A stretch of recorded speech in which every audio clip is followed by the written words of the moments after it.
Storyteller by Greg Moore, based on the album Storyteller by Carrie Underwood. Chapter 1 Renegade Runaway. Samuel. She was gone. The police had the house blocked off from any intruders. Yellow crime scene tape was strewn everywhere. No one had seen her in weeks. Missing. Felt like the Old West, wanted, dead or alive. I had to find her.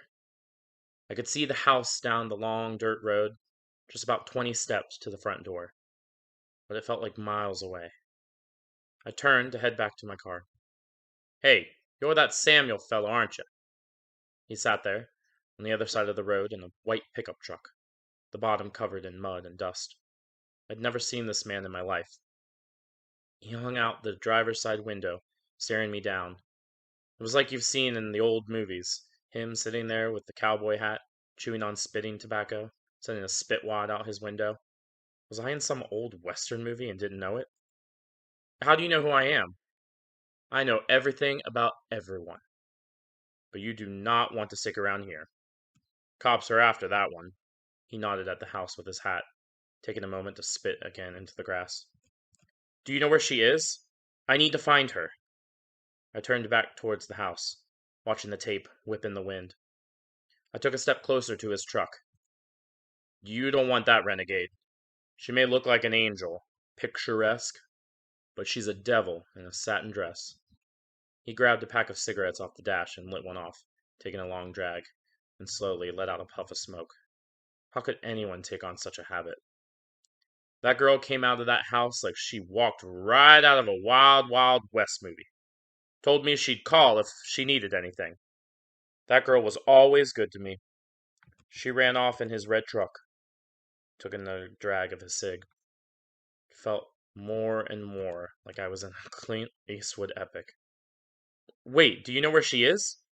I was desperate. I ran up to his stranger's truck, stopping just a step away from the door. Renegade? Devil? This was not the girl I knew.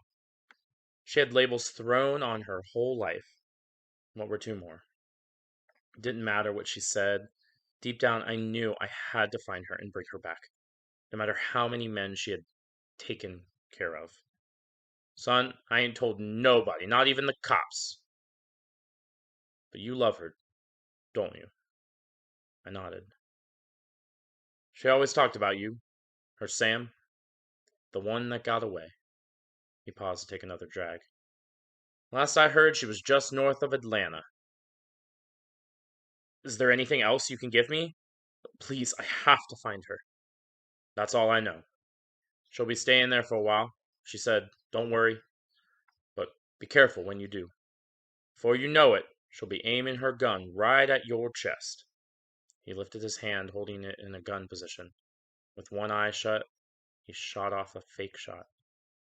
"She'll give you a runaround. She's like a tumbleweed blowing in the wind. They're calling her the Renegade Runaway." I stared back at my Ford Focus.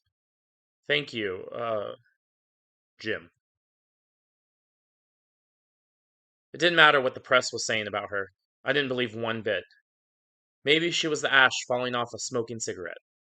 Sitting in that Alabama diner, I looked up at the screen playing a news story about her disappearance. Apparently it was the major story of the town. I was taking a pit stop, drinking my coffee before I headed over to Atlanta. I winced at the bitter liquid. They didn't have hazelnut, but I made do with what I could. Looking up at that pretty face on the TV screen, I didn't see her as a heartbreak bandit. But now she's an outlaw. Quick draw. And there it was, sure enough, just like Jim had said. At the bottom of the screen read, "Runaway Renegade." "You better run away." I looked up at the waitress staring down at me. "I'm sorry, what did you say?" "I said, we're getting ready to close up, hon." I shook the words out of my head. "Sorry, my mind was elsewhere." With that, she walked away. I got up and slung my jacket on and threw a 20 on the table. I turned my eyes back to the screen. Of course she was wanted. 3 states, maybe more. They wanted her real bad. Bounty for her was high. If I was a betting man, I would say she'd already run off into the sunset. That night, as I closed my eyes in that little motel room. There she was, on a horse, with her long hair flying behind her, in the hot breeze of the blazing desert. She was looking for the next man, someone who she could just take what she needed, then run off to the next one. She looked down at me from her horse, gun aiming right at my chest. She pulled the trigger with a bang. I bolted upright in that rundown mattress. Sweat was dripping off my forehead. I couldn't get the image of her out of my head, aiming down at me, ready to pull the trigger. I yelled as I spotted a man standing at the edge of my bed. Julian? But you're dead. Am I? He had a bullet hole on the side of his head, blood soaking his head and shirt. That white button-up shirt I heard about, stained with red, not from wine. Police found him dead in their home, gunshot wound to the head. The gun was found on the side of the bed. She had been put out that night, saying she couldn't stay after the news she found out. Police ruled it a suicide. Not everyone thought that way. I rubbed my eyes, trying to make the skinned previous lover of my love, standing at the end of my bed, go away. I can still remember him playing Charlie Baker in our high school play, The Foreigner.